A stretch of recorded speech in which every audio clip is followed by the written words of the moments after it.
Hello दोस्तों, हिंदी की बिंदी channel में आप सभी का स्वागत है। तो दोस्तों, आज के इस वीडियो में हम बात करेंगे यूथ कंपटीशन से कृष्ण काव्य धारा के बारे में। तो राम काव्य धारा, आदिकाल, भक्ति काल भी हमने पढ़ा है और भक्ति काल के अंतर्गत अब जो हमारा टॉपिक आ रहा है वो है कृष्ण काव्य धारा और इससे संबंधित महत्वपूर्ण प्रश्नोत्तर हम करेंगे।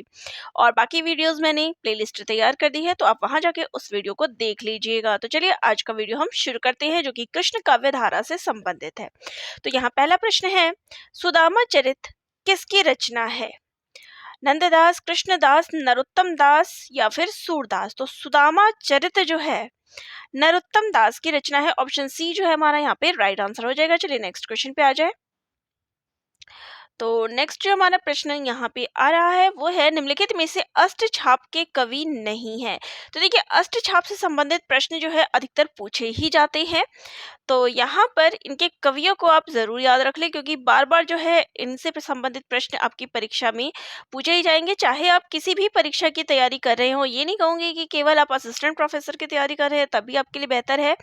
आप किसी भी परीक्षा की तैयारी कर रहे हो जिसमें हिंदी साहित्य से प्रश्न पूछे जाते हैं, उसके लिए ये सारे प्रश्न इंपॉर्टेंट है। तो चलिए, यहाँ प्रश्न है कि अष्टछाप से संबंधित कवि नहीं है। सूरदास, नंददास, रैदास, कुंभनदास। तो देखिए, सूरदास, नंददास और कुंभनदास ये तीनों शामिल है। ऑप्शन सी जो है रैदास इसमें शामिल नहीं है। तो अष्टछाप, अष्ट का मतलब क्या होता है कि 8 कवि, तो इसमें 8 कवि जो है सम्मिलित है। कौन से हैं, चलिए पहले इस पे भी बात कर लेते हैं। तो अष्टछाप के प्रमुख कवि निम्नलिखित है। अष्टछाप की स्थापना वर्ष भी पूछी जाती है, तो वो है 1565 ईस्वी। किसने की थी? तो गोस्वामी विठलनाथ ने की थी। और इसमें जो 4 शिष्य हैं वो वल्लभाचार्य जी के हैं और 4 शिष्य जो है वो विठलनाथ के हैं। ठीक है, चलिए अब इनके नाम देख ले। कुंभन दास, सूरदास, परमानंद दास, कृष्णदास, गोविंद स्वामी, जीत स्वामी, चतुर्भुज दास और नंददास। ठीक है, कुंभन दास प्रथम अष्टछाप कवि थे। ये जाति के क्षत्रिय थे। विठलनाथ ने सूरदास को पुष्टि मार्ग का जहाज कहा था। तो यहाँ इससे भी संबंधित प्रश्न पूछ लिया जाता है कि पुष्टि मार्ग का जहाज किसे कहा जाता है? तो सूरदास को। और किसने कहा? तो विठलनाथ ने। ये 2 प्रश्न आपके यहीं से बन गए। चलिए आगे अब बात कर लेते हैं नेक्स्ट क्वेश्चन पे। तो नेक्स्ट जो हमारा प्रश्न है वो है, स्वामी हरिदास द्वारा परिवर्तित संप्रदाय है। तो स्वामी हरिदास द्वारा जो संप्रदाय है वो क्या है? राधा वल्लभ संप्रदाय, सखी संप्रदाय, निम्बार्क संप्रदाय। तो देखिए, स्वामी हरिदास ने जिस संप्रदाय की स्थापना की वो है सखी संप्रदाय, और राधा वल्लभ हित हरिवंश ने शुरू किया है, और निम्बार्क संप्रदाय जो है निम्बार्काचार्य के द्वारा किया गया है। चलिए नेक्स्ट क्वेश्चन पे आ जाए।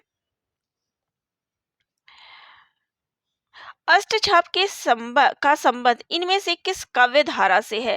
तो देखिए, अष्टछाप का जो संबंध है वो किस काव्य धारा से है? वो कृष्ण काव्य धारा से संबंधित है। चलिए नेक्स्ट है, इनमें से अकबर दरबार के नवरत्न में शामिल कवि थे? रसखान, कुंभनदास, रहीम या फिर तुलसीदास? तो देखिए, अकबर के जो नवरत्न थे इसमें शामिल थे रहीम दास। ठीक है, और इनकी रचना कौन सी है? तो बरवे नाई का भेद। ठीक है, जिससे प्रश्न पूछा जाता है, मैं मेन वही चीजें बता रही हूँ। चलिए नेक्स्ट है, अष्टछाप के कवियों में किन में पिता पुत्र का संबंध था? अब आपको ये तो पता है कि अष्टछाप में 8 कवि शामिल थे। अब कौन से ऐसे 2 हैं जो पिता पुत्र थे? ठीक है, नंददास, कृष्णदास, कुंभनदास, चतुर्भुज दास, गोविंद स्वामी, जीत स्वामी, परमानंद दास, कृष्णदास। तो इसमें राइट आंसर क्या हो जाएगा? वो हो जाएगा ऑप्शन बी। ये कुंभन दास और चतुर्भुज दास जो थे उनका संबंध क्या था? पिता और पुत्र का। कुंभन दास पिता थे और चतुर्भुज दास पुत्र थे। ठीक है, चलिए नेक्स्ट क्वेश्चन पे आ जाए। सुर सागर में वर्णित राधा कृष्ण की लीलाओं की अनुरूपता है भागवत के 12 स्कंद से, भागवत के 2 स्कंद से, भागवत के 8 स्कंद से, भागवत के 9 स्कंद से? तो राधा कृष्ण का जो वर्णन है वो हमें 12 स्कंद से मिलता है। ऑप्शन ए जो है यहाँ पे राइट हो जाएगा। चलिए नेक्स्ट क्वेश्चन पे आ जाए। नंददास के व्यक्तित्व एवं कृतित्व के संबंध में कौन सा कथन सही नहीं है? तो आजकल ये नहीं वाले प्रश्न ज्यादा पूछे जाते हैं। वे गोस्वामी विठलनाथ के शिष्य थे, सही है। अष्टछाप के कवियों में वे ही सर्वाधिक प्रसिद्ध हुए हैं, तो केवल वे ही तो सर्वाधिक प्रसिद्ध नहीं हुए। चलिए, उनकी सर्वश्रेष्ठ रचनाएं रास पंचाध्यायी और भंवर गीत है, तो ये तो सही है। रसमंजरी नायक नायिका भेद से संबंधित है, ये भी सही है। तो यहाँ पे बी ऑप्शन जो है हमारा राइट हो जाएगा। चलिए नेक्स्ट है,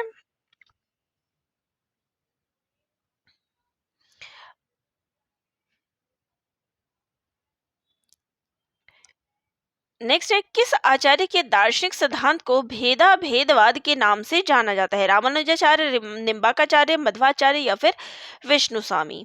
तो जो निम्बाकाचार्य है उनके सिद्धांत को भेदा भेदवाद, इसका एक नाम तो द्वैता भेदवाद है और इसी का दूसरा नाम क्या है? भेदा भेदवाद। ठीक है, इसको दो नामों से जाना जाता है। चलिए नेक्स्ट क्वेश्चन पे आ जाए।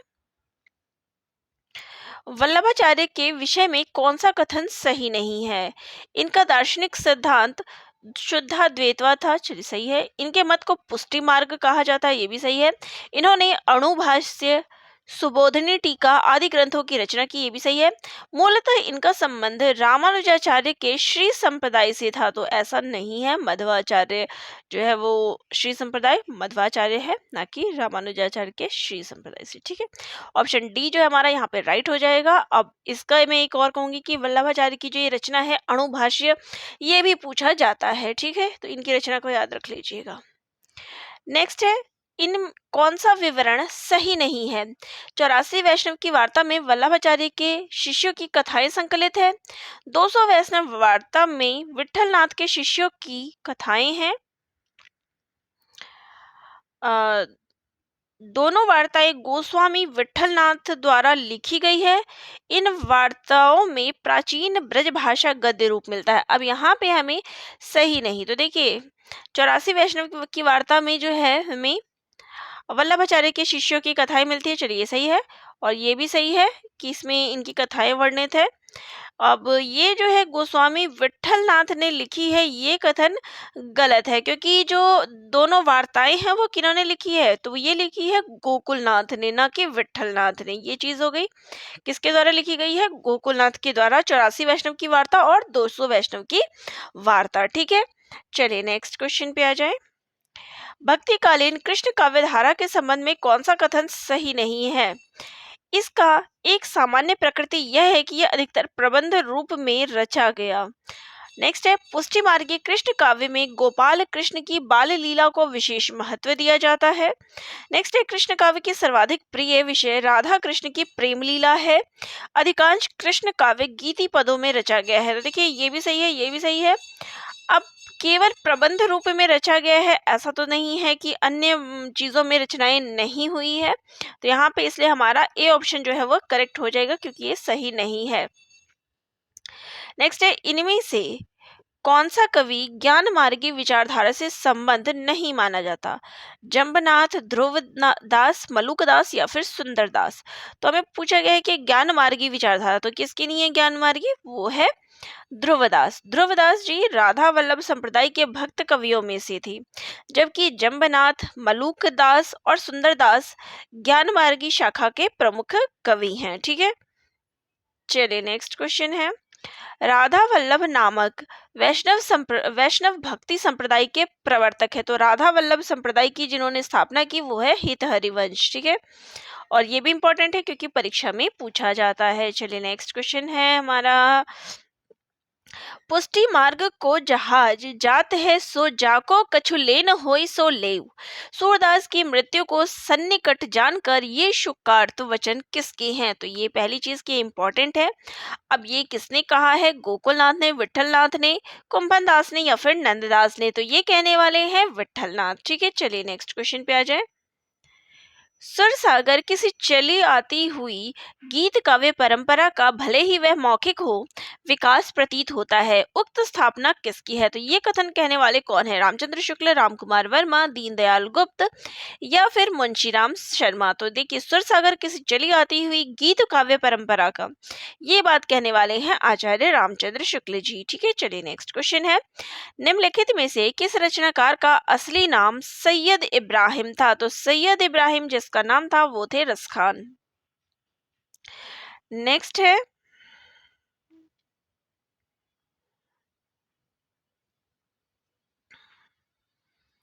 नेक्स्ट क्वेश्चन यहाँ पे है, भक्तिकालीन रस सिद्धांत विषयक ग्रंथ है, तो रस सिद्धांत विषयक ग्रंथ कौन सा है? रस प्रबोध, रस मंजरी, रस रहस्य या फिर रस रंग?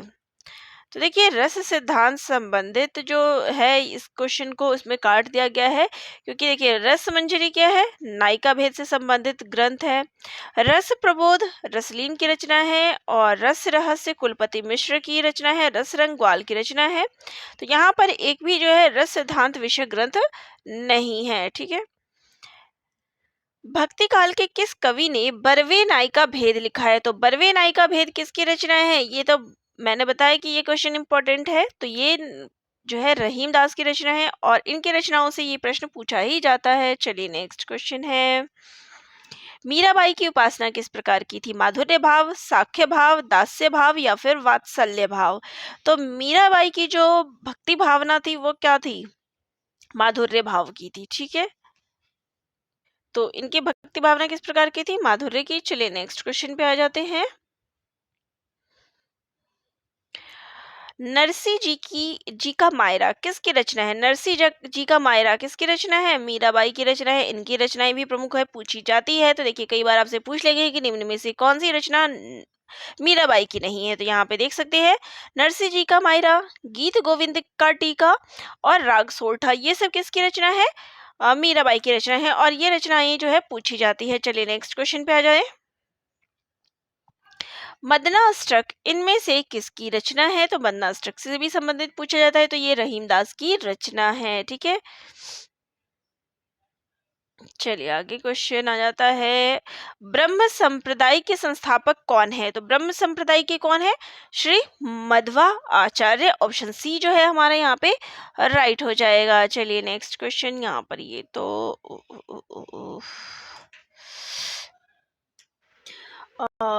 तो चलिए यहाँ पे हम नेक्स्ट प्रश्न देखते हैं जो कि आपका मिलान से संबंधित है।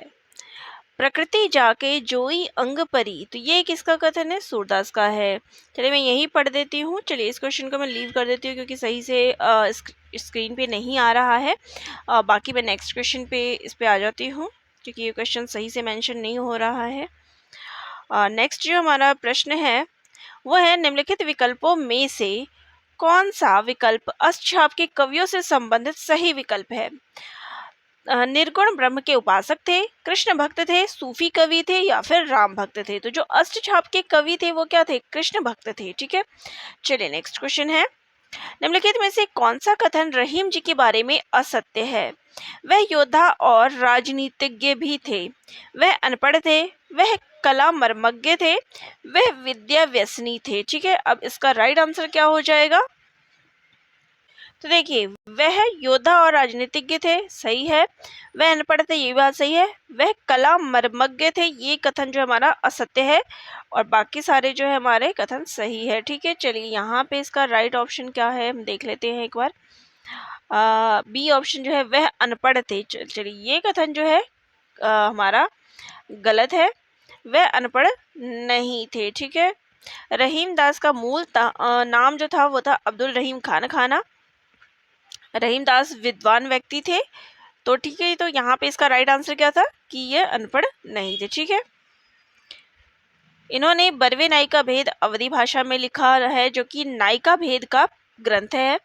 दोहावली, नगर शोभा, श्रृंगार सोरठा और मदनाष्टक, देखिए इनकी जो रचना है नगर शोभा और मदनाष्टक, इनसे भी प्रश्न पूछा जाता है। इन रचनाओं के नाम दे दिए जाते हैं और पूछा जाता है कि ये किसकी रचना है। ठीक है, चलिए नेक्स्ट क्वेश्चन है, किस रस की अभिव्यक्ति में सूरदास संसार के सर्वश्रेष्ठ कवियों में गिने जाते हैं? रौद्र, हास्य, वात्सल्य या फिर विभत्स?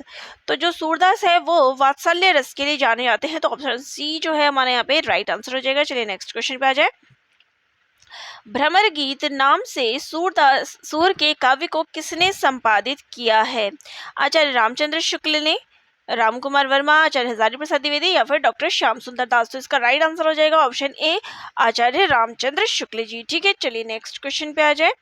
प्रेम वाटिका के रचनाकार है, तो देखिए रहीम दास की रचना जो है बार बार पूछी जाती है। इसके अलावा रसखान की रचना पूछी जाती है, तो यहाँ पर जो हमारा प्रेम वाटिका है वो किसकी है? रसखान की रचना है। ठीक है, नेक्स्ट है मीराबाई को किसकी शिष्या कहा जाता है, कबीरदास, रैदास, तुलसीदास या फिर धर्मदास की। तो मीराबाई को जो है रैदास की शिष्या जो है कहा जाता है। चलिए नेक्स्ट है,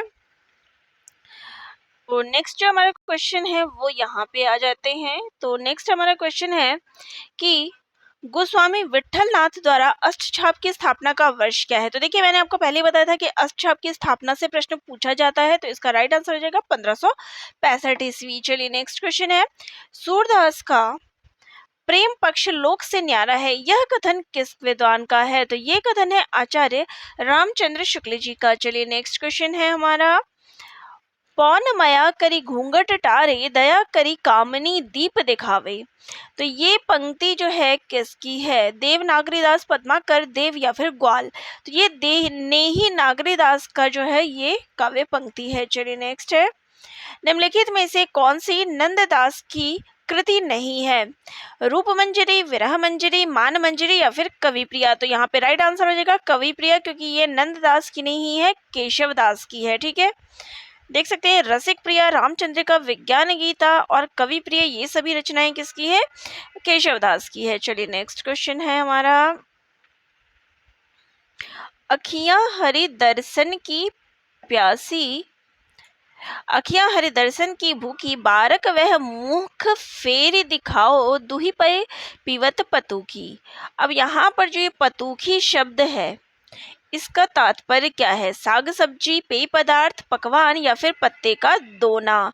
तो यहाँ पे इसका राइट आंसर हो जाएगा ऑप्शन डी, पत्ते का दोना। तो पतूखी का अर्थ होता है पत्ते का दोना, जो कि सूरदास ने अपने पद में इसमें लिया है। ठीक है, महारारी गिरधर गोपाल दूसरा ना कुयो, दधमत घृत काढ़ लया डार दया छुया। तो ये जो छुया अर्थ है ये किसका है, पहली चीज तो ये मीराबाई की पंक्ति है।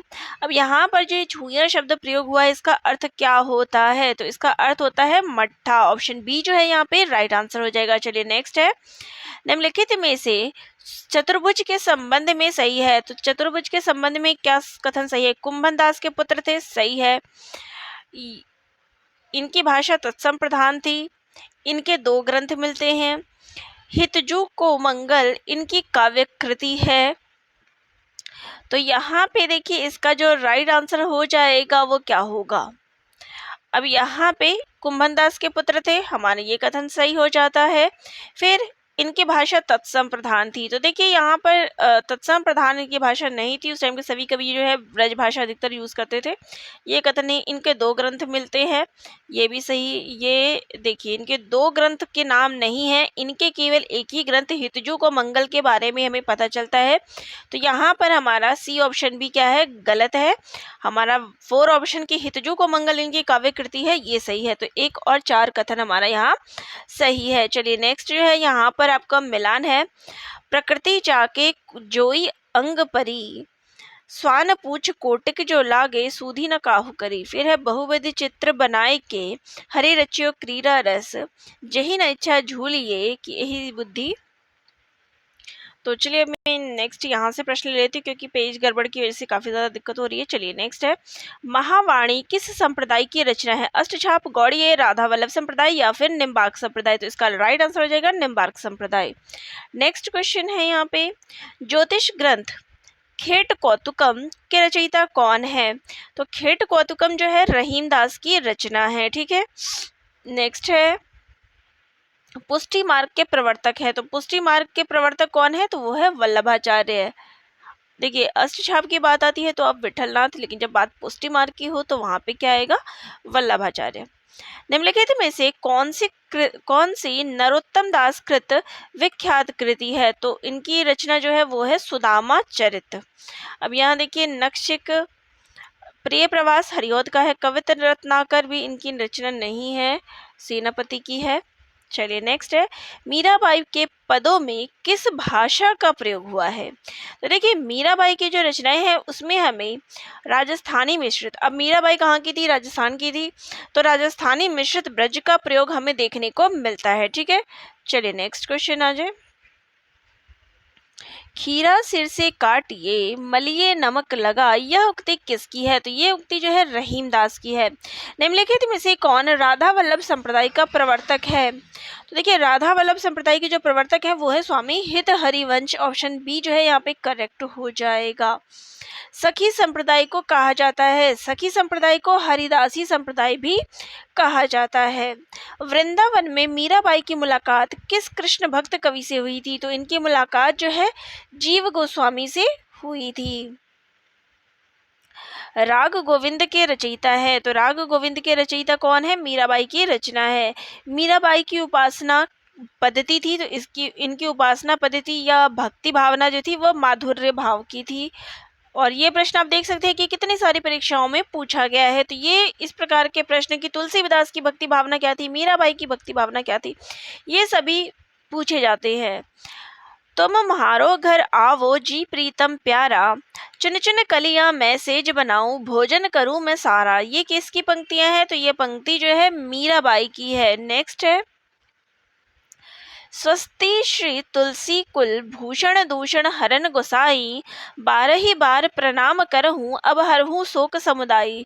तो ये पंक्तियां किसकी है? तो ये भी पंक्तियां जो है मीराबाई की है। मीराबाई ने तुलसीदास को एक पत्र लिखा था जिसके अंतर्गत उन्होंने ये बात कही थी, और इसके उत्तर में अब यहाँ देख लीजिए दोनों चीजें। अब जब मीराबाई ने तुलसीदास को पत्र लिखा तो उसमें उन्होंने लिखा था स्वस्ति श्री तुलसी कुल भूषण दूषण हरन गोसाई, और 12 बार प्रणाम करहूँ अब हरहु शोक समुदाय, ये चीज उन्होंने कही। वहीं पे इसके उत्तर में गोस्वामी तुलसीदास ने क्या कहा था? जाके प्रिय न राम विदेही, तजिए ताहि कोटि बैरी सम, यद्यपि परम स्नेही। ठीक है, तो ये दोनों चीजें आपको पता चल गई। नेक्स्ट क्वेश्चन पे आ जाए। मीराबाई की रचनाओं में किस भाषा की झोंक ज्यादा पाई जाती है? हरियाणवी, मराठी, राजस्थानी या फिर पंजाबी? तो इसमें हमें राजस्थानी का जो समावेश है वो ज्यादा मिलता है। चलिए नेक्स्ट क्वेश्चन पे आते हैं। बसो मेरे नैनन में नंदलाल, ये किसकी उक्ति है? तो ये मीराबाई की उक्ति है। रसखान कवि का वास्तविक नाम क्या है? तो इनका नाम है सैयद इब्राहिम, और इनका नाम भी पूछा जाता है। गौड़ीय संप्रदाय के संस्थापक कौन है? तो गौड़ीय संप्रदाय के कौन है? चैतन्य महाप्रभु। मेरे तो गिरधर गोपाल दूसरों न कोई, ये किसकी पंक्ति है? तो ये मीराबाई की पद है। पायो जी मैंने राम रतन धन पायो, इसके रचयिता कौन है? तो ये मीराबाई की रचना है। मीराबाई का मलाल, ये किसकी कृति है? तो ये भी कृति जो है मीराबाई की है। ठीक है, नेक्स्ट है पुष्टि मार्ग मत के प्रवर्तन का श्रेय निम्नलिखित में से किसे दिया जाता है? तो पुष्टि मार्ग की जो स्थापना की है वो है वल्लभाचार्य ने। निम्नलिखित में से कौन कृष्ण भक्त कवि शाखा का नहीं है? कबीरदास, नंददास, सूरदास या फिर रसखान? तो कबीर जो है वो कृष्ण भक्ति शाखा के नहीं है, बल्कि ये निर्गुण काव्यधारा के कवि हैं। नरसिंह जी का मायरा, ये किसकी रचना है? तो ये रचना मीराबाई की है। चलिए नेक्स्ट क्वेश्चन है हमारा। धान को गाँव प्यार ते जानो, ज्ञान विषय रस भोरे, सूर सो बहुत कहे ना रहे रस, गूलर को फल फोड़े। तो इसमें अंतिम पंक्ति कि गूलर को फल फोड़े, इसका अर्थ क्या है? गूलर में रस नहीं है, गूलर का फल रूखा है, गूलर का फल खट्टा है, ढकी छिपी बात बोलने से कही गई बात का आनंद समाप्त हो जाता है। तो ऑप्शन डी जो है हमारे यहाँ पे राइट हो जाएगा। चलिए नेक्स्ट क्वेश्चन पे आ जाए। मीरा की कविता के संबंध में अनुपयुक्त है। मीरा के काव्य में बिछोह की तड़पन ज्यादा है, तो ये कथन सही है। मीरा का प्रेम परिवार से निरंतर तिरस्कार पाता है, ये भी बात सही है। मीरा के काव्य में रहस्यानुभूति का रंग है, ये भी सही है। मीरा का विद्रोह साध्य है, साधन नहीं है, तो ये कथन गलत है। ऑप्शन डी जो हमारा यहाँ पे राइट हो जाएगा। नेक्स्ट है या ब्रज में कुछ देखियो रिटोना, पद में प्रयुक्त पंक्ति ले लेहूरी कोई श्याम सलोना के माध्यम से संकेत है। आवाज लगाकर दही बेचना, गुजरिया की विक्रय कुशलता, प्रेमा वेग में वर्तमान का विस्मरण, या विरह पीड़ा में कृष्ण को बेचने का भाव। तो यहाँ पे ऑप्शन सी जो है कि प्रेमावेग में, कि प्रेम के आवेग में वर्तमान का विस्मरण, की वर्तमान भी भूल गई है। तो यहाँ पर देखिए इस पद में मीरा ब्रज की गोपियों का कृष्ण प्रेम दर्शा रही है। मीरा कहती है, लगता है किसी ने उनके ऊपर टोना कर दिया है। वह दही बेचने घर से निकलती है, किंतु आगे जाने पर जब राह में श्याम मिल जाते हैं तो वह सुध-बुध खो बैठती है। दही की जगह श्याम सलोना ही लोगों को बेचने लगती है। गिरधर के प्रेम में वह पूरी तरह से खो गई है। मीरा की कविता में प्रेम की गंभीर अभिव्यंजना जो है उसमें हुई है। तो यहाँ पे इसका अर्थ जो है यही था। नेक्स्ट है, जोगी मत जा मत जा मत जा पंक्ति में जोगी से मीरा का क्या अभिप्राय है। तो जोगी से यहाँ जो तात्पर्य है वो कृष्ण से है। गोकुल सबे गोपाल उपासी जोग अंग साधत जे उधो ते सब बसत इसपुर काशी। तो ये जो इसपुर है इसका तात्पर्य क्या है? शिव की नगरी, विष्णु की नगरी, देवताओं की नगरी, कृष्ण की नगरी। तो यहाँ जो ये इसपुर शब्द है इसका तात्पर्य हो जाता है शिव की नगरी। आए जोग सिखावन पांडे सूरदास तीनों नहीं उपजत धनिया धान कुम्हाड़े। तो यहाँ जो ये तीनों का व्यंग्यार्थ है वो उसका तात्पर्य क्या है? धनिया, धान, कुम्हाड़ा, या फिर प्रेम भक्ति साधना, निर्गुण की साधना, योग साधना, भक्ति, प्रकृति, ज्ञान, कृषि उपज, हृदय के भाव, या फिर साधना। तो यहाँ पर जो तात्पर्य है वो है प्रेम भक्ति साधना, निर्गुण की साधना और योग साधना। यहाँ पर बी ऑप्शन जो है हमारा राइट हो जाएगा, क्योंकि जो यहाँ पर क्या है, जो सखियों को उद्धव क्या है निर्गुण भक्ति का ज्ञान देने आते हैं, लेकिन जो सखियां होती है उनको अपने सगुण कृष्ण की उपासना में ही आनंद मिलता है। तो वो उसका किस प्रकार से जो है बताती हैं, इसी का है, यहाँ पर मैं आपको दिखा देती हूँ। उपयुक्त काव्य पंक्तियां सुर सागर के भ्रमर गीत प्रसंग से है। प्रस्तुत दोहे में गोपियां उद्धव पर तंज कसते हुए कह रही है, हे सखी देखो तो योग शास्त्र सिखाने के लिए पंडित जी आ गए हैं।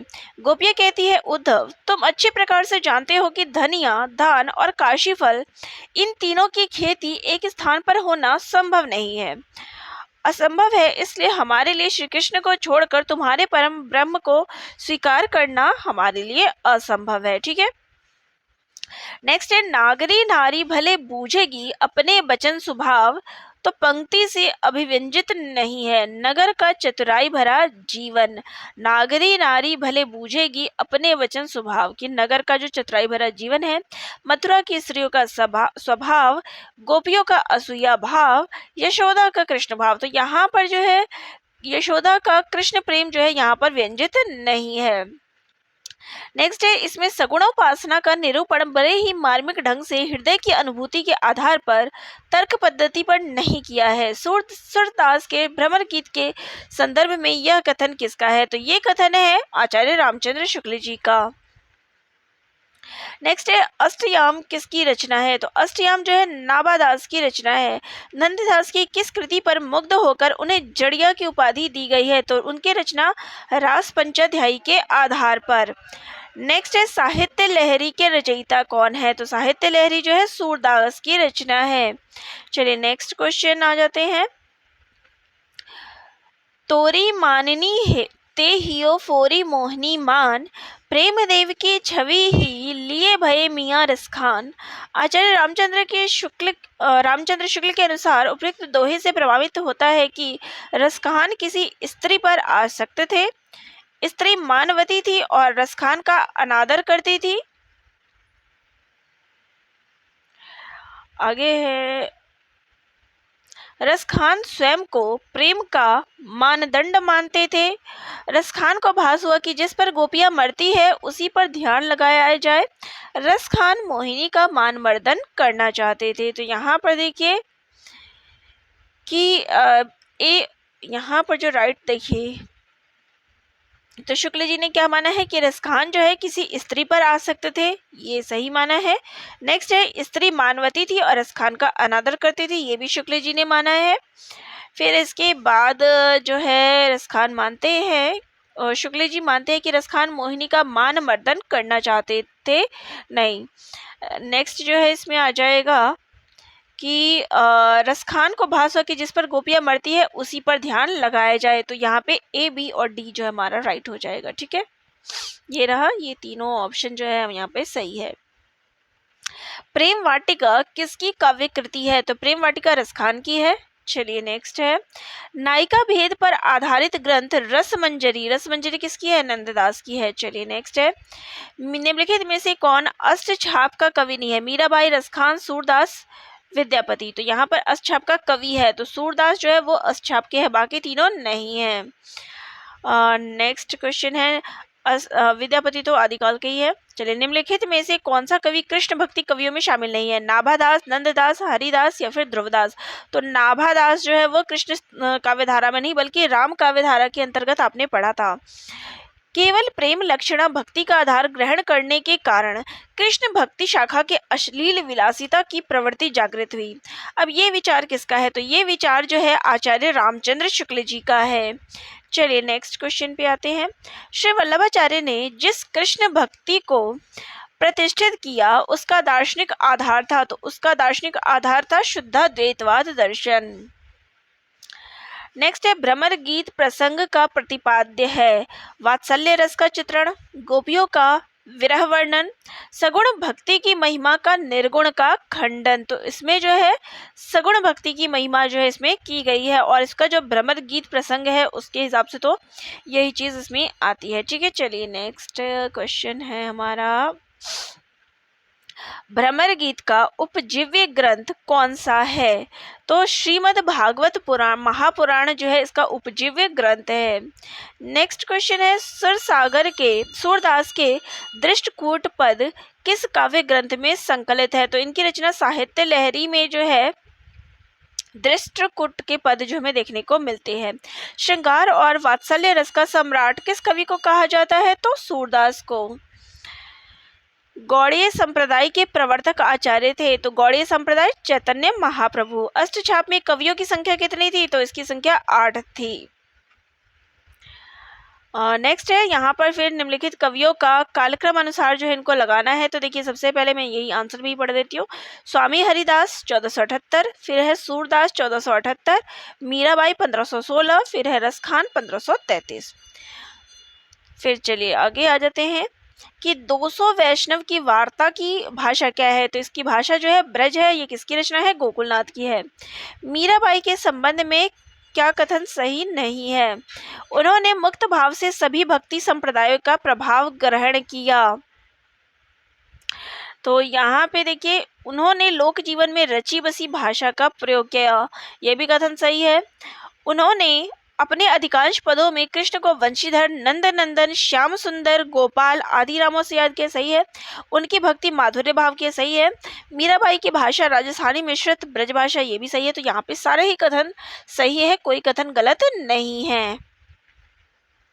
नेक्स्ट है, सुर कवित्त सुनी कौन कवि जो नहीं सिर चालन करे?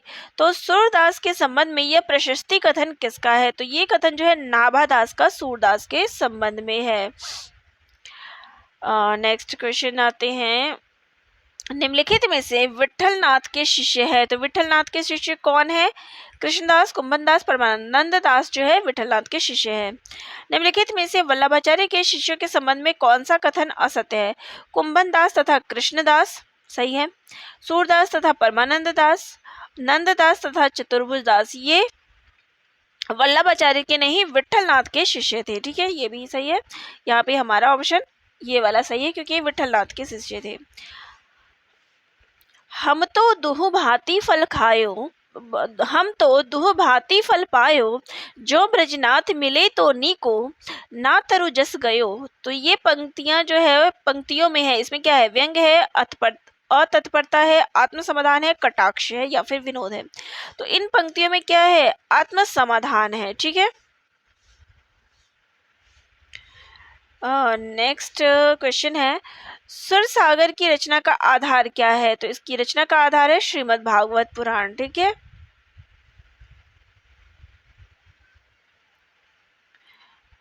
कृष्ण भक्ति काव्य के संदर्भ में इनमें से कौन सा कथन असत्य है? भगवत कृपा की प्राप्ति के लिए सूर्य की भक्ति पद्धति में अनुग्रह का प्राधान्य है, सही है। नंददास ने भंवर गीत नामक ग्रंथ की रचना की, सही है।